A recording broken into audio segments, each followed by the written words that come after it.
lasot tavas grāmatas, jūtu, ka tur ir ritms, ka aicina tempā lasīt, tā teikt rakstībā. Bet manas prasmes ir gājušas mazumā un arī ritms ir gājis mazumā. Tāpēc es par to atvainojos, neņemiet ļaunā. Un tā atvadas no brīvības.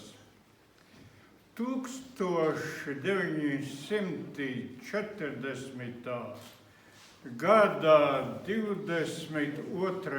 janvārī Vītiņi devās uz zvejnieka dēla pirmizrādi. Jaunā filmā, turpinot Viļa Lāča romāna veiksmes stāstu, nu jau pāris mēnešu tika reklamēta presē un radiofonā. Tuvojoties Splendid palaci graznajai ēkai, Vītiņus pārsteidza ļaužu pūlis. Kārtībnieks, stāvot ielas vidū, enerģiski ar rokas mājieniem rādīja autobraucējiem, ka satiksme pa Elizabetes ielu slēgta.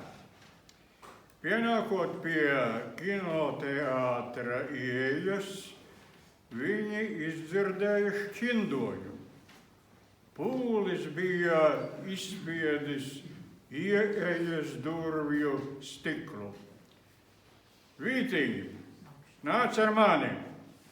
Vītiņiem piesteidzās kolēģis Rudolfs Bērziņš. Ejam pa dienesta ieeju. Tev taču ir manis dotais ielūgums. Rudolfs neslēpa laimes sajūtu sejā. Režisors Vilis Lapenieks viņam filmā bija iedevis garozas lomu, un radiofons jau pirms premjeras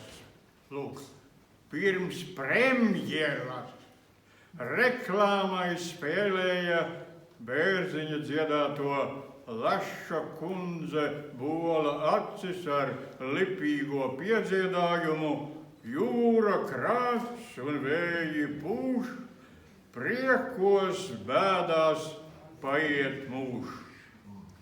Graznā rokoko stila zāle bija stāvgrūdām pilnām. Aizņemtas bija arī visas papildvietas. Dažas minūtes pirms sākuma publika ar ilgiem aplausiem sveica Kārli Ulmani, kad vadonis, svītes pavadīts, ienāca goda viestu ložā. Vai redzēji, kas sēž līdzās Ulmanim? Rudolfs, pieliecies Vītiņam pie auss, čukstas vaicāja.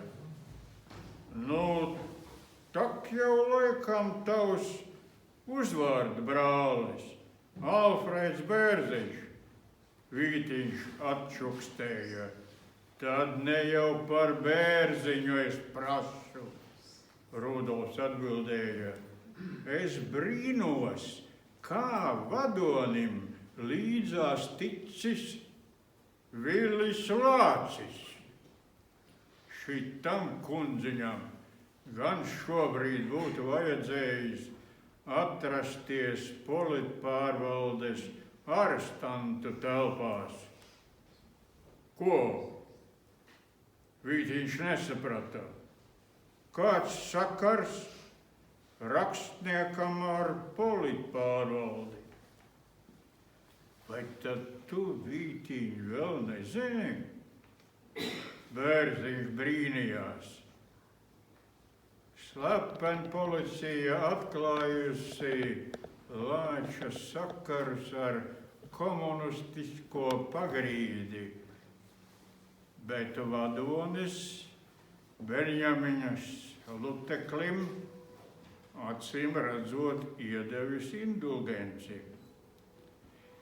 Jānis nepaguva atbildēt, jo sākās filma un paņēma savā varā.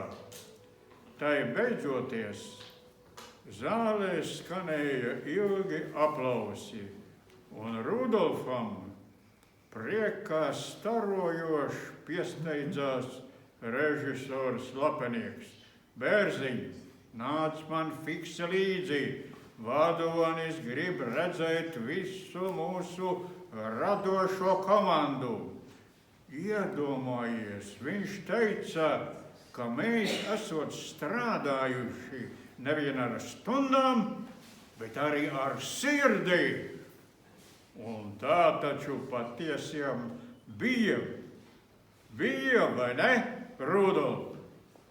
Bērziņa vedināts arī Vītiņš iespraucās pārpildītajā Versaļa zālē un redzēja, kā Ulmanis ilgi spiež roku Vilim Lācim un acīs raugoties saka, mums visiem filma patika, un tad jau arī tautai patiks.